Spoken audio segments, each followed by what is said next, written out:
What's up mga kapuso? Ito po ang mga ganap na dapat po natin abangan dito lamang po sa ating kapatid.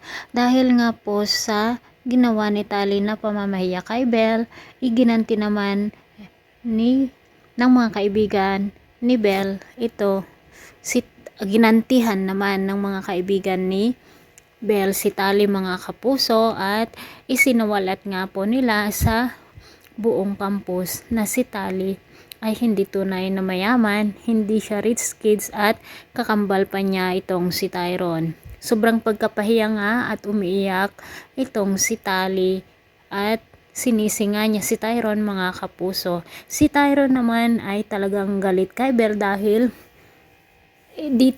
dito nga sinabi ni Tyron noon na magkakambal sila kung kaya't si Belle nga ang naisip ni Tyron na gumawa ng isyong ito mga kapuso na hindi alam ni Tyron na ang mga kaibigan pala nitong si Belle. Sa ngayon nga po ay sobra ang galit ni Tyron dito kay Belle.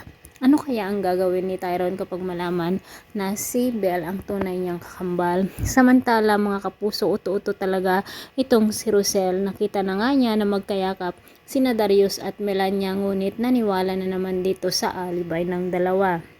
Samantala mga kapuso, inutusan naman ni Jacinta si Rosel na makipag-meet dito sa kanyang business partner na hindi alam ni Rosel na si Chris pala ito mga kapuso, at nang mag-meet na nga po sila ay laking gulat ni Chris nang makita niya si Rosel, at dito nga malalaman ni Chris na si Rosel nga ang ina ni Tyron, at dito mapapaisip si Chris na si Tyron nga ang kakambal ni Belle at tunay nga niyang anak itong si Tyron mga kapuso. Paganda na nga po ang bawat eksena dito, kaya't pakatutukan po natin lagi ang bawat episode dito lamang po sa ating kapatid. Maraming salamat. Bye bye.